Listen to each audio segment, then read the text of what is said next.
बहन की शादी को 6 साल हो गए हैं। मैं कभी उसके घर नहीं गया।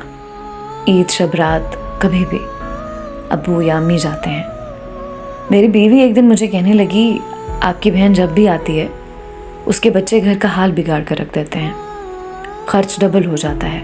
और तुम्हारी माँ हमसे छुप छुपा कर कभी उसको साबुन की पेटी देती है, कभी कपड़े, कभी सर्फ के डब्बे, और कभी कभी तो चावल का थैला भर देती है।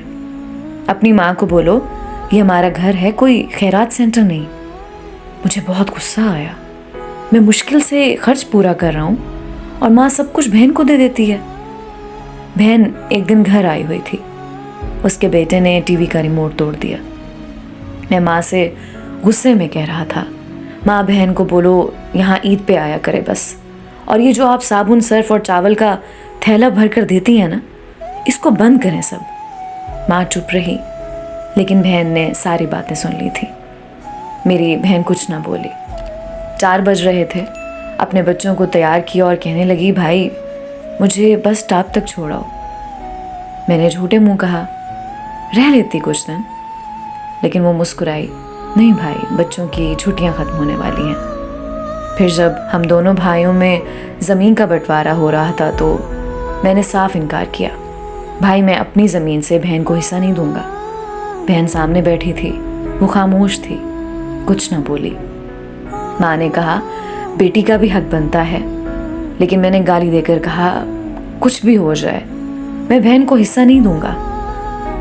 मेरी बीवी भी बहन को बुरा भला कहने लगी और वो बेचारी खामोश थी।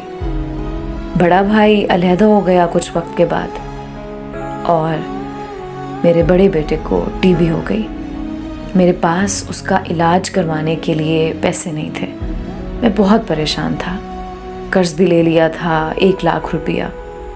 भूख सर पर थी। मैं बहुत परेशान था। कमरे में अकेला बैठा था, शायद रो रहा था अपने हालात पे। उस वक्त वही बहन घर आ गई। मैंने गुस्से से बोला, अब ये आ गई है मनहूस। मैंने बीवी को कहा, कुछ तैयार करो बहन के लिए। बीवी मेरे पास आई, कोई ज़रूरत नहीं गोश्त या बिरयानी पकाने की इसके लिए। फिर 1 घंटे बाद वो मेरे पास आई। भाई परेशान हो? बहन ने मेरे सर पे हाथ फेरा, बड़ी बहन हो तुम्हारी, गोद में खेलते रहे हो, अब देखो मुझसे भी बड़े लगते हो। फिर मेरे करीब हुई, अपने पर्स से सोने के कंगन निकाले, मेरे हाथ में रखे, आहिस्ता से बोली, पागल तू ऐਵੇਂ ही परेशान होता है। बच्चे स्कूल थे, मैंने सोचा दौड़ते दौड़ते भाई से मिलाऊं, ये कंगन बेचकर अपना खर्च कर, बेटे का इलाज करवा, शक्ल तो देख जरा क्या हालत बना रखी है तूने अपनी। मैं खामोश था, बहन की तरफ देखे जा रहा था। वो आहिस्ता से बोली, किसी को ना बताना कंगन के बारे में, तुमको मेरी कसम है। मेरे माथे पे बूसा किया और 1000 रुपया मुझे दे दिया, जो 150 के नोट थे। शायद वो उसकी जमा पूंजी थी। मेरी जेब में डालकर बोली, बच्चों को गोश्त ला देना, परेशान ना हुआ कर। जल्दी से अपना हाथ मेरे सर पे रखा और कहा कि देख कैसे तेरे बाल सफ़ेद हो गए। वो जल्दी से जाने लगी। उसके पैरों की तरफ मैंने देखा तो टूटी हुई जूती पहनी थी, पुराना सा दुपट्टा ओढ़ा हुआ था और जब भी आती थी वही दुपट्टा ओढ़ कर आती। बहन की इस मोहब्बत में मर गया था मैं।